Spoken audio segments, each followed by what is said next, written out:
Aliens ఈ ప్రస్తావన వచ్చిన ప్రతిసారి రెండు వర్గాలు రియాక్ట్ అవుతాయి.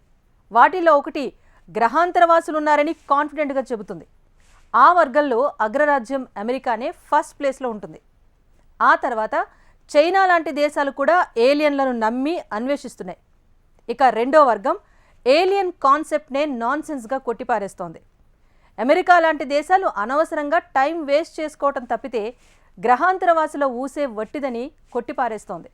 కానీ ఏలియన్లు ఉన్నారని, వారికి సంబంధించిన వాహనాన్ని అమెరికా దాచిపెట్టిందని ఆ దేశ ఇంటెలిజెన్స్ మాజీ అధికారి ప్రకటిస్తే ఇప్పుడు ఆ ప్రకటనే ప్రపంచవ్యాప్తంగా ప్రకంపనలు రేపుతోంది.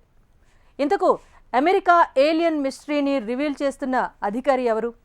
అగ్రరాజ్యం నిజంగా యూఎఫ్ఓను దాచిపెడితే అది ఇప్పుడు ఎక్కడుంది? వీటన్నింటికీ మించి అమెరికా మిస్టీరియస్ ప్లేస్ ఏరియా 51లో అసలేం జరుగుతోంది?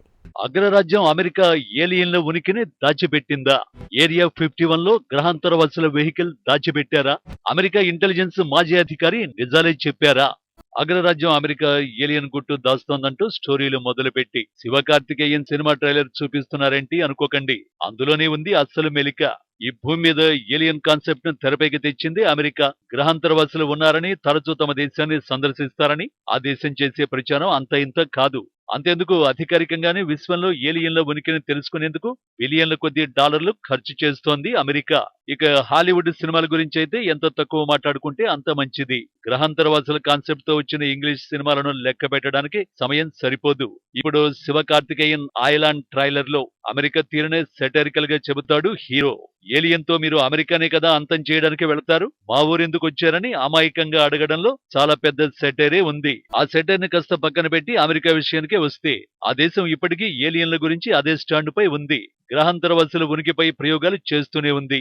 అధికారికంగా ప్రకటించడం మానుకున్న ఏలియన్స్ కి సంబంధించిన అతి పెద్ద మిస్టరీలను అగ్రరాజ్యం గుట్టుగా దాచిందనే చర్చ గత ఏడాది నుంచి ప్రపంచాన్ని ఉక్కిరిబిక్కిరి చేసేస్తోంది. అమెరికా ఇంటెలిజెన్స్ లో పనిచేసిన మాజీ అధికారి డేవిడ్ గ్రుష్ గత ఏడాది జూలైలో పిడుగులంటూ ఓ వార్త బయటపెట్టాడు.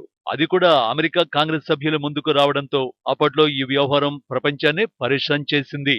As I've stated publicly already in my News Nation interview, biologics came with some of these recoveries. Yeah. Non-human, and that was the assessment of people with direct knowledge on the program I talked to that are currently still on the program. The specific documentation I would have to talk to you in a skiff about. I can give you a specific cooperative and hostile witness list of specific individuals that were in those. ఇది last year America మాజీ నిఘా అధికారి David గ్రుష్ aliens గురించి చెప్పిన secret. దశాబ్దాల పాటు సాగిన తన కెరీర్ లో యూఎఫ్ఓలు కూలిపోయిన స్థలాలు, వాటిని రివర్స్ ఇంజనీరింగ్ చేసే ప్రయత్నాల గురించి కొందరు చెప్పారని, తన వద్ద ఉన్న సమాచారం ఆధారంగా ఆ విషయాలన్నింటినీ ఉన్నతాధికారుల దృష్టికి తీసుకెళ్దామని నిర్ణయించుకున్నట్టు తెలిపారు. ఏలియన్లు వినియోగించిన రవాణా సాధనాలు అమెరికా ప్రభుత్వం వద్ద ఉన్నాయని తాను బలంగా నమ్ముతోన్నట్టు చెప్పారు. అంతేకాకుండా ఆ వాహనాలు నడిపిన గ్రహాంతరవాసుల డెడ్ బాడీలు కూడా ప్రభుత్వం వద్ద ఉన్నాయని చెప్పుకొచ్చారు. ప్రపంచమంతా ఈ వ్యోమనౌకల్ని యూఎఫ్ఓలని పిలుస్తుండగా అమెరికా మాత్రం తన రహస్య పత్రాల్లో యూఏపీ అని వీటికి నామకరణం చేసింది. యూఏపీలకు సంబంధించి మరిన్ని వివరాలు చెప్పాలని కమిటీ కోరగా ఆయన తిరస్కరించాడు.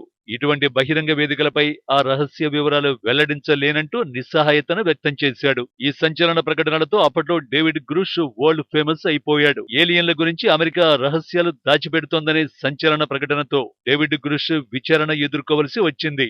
ఆ తర్వాత అతడి గురించి పెద్దగా వార్తలు బయటకు రాలేదు. కానీ ఇప్పుడు మరో సంచలన ప్రకటనతో డేవిడ్ మళ్లీ టాక్ ఆఫ్ ది వరల్డ్ గా మారిపోయాడు.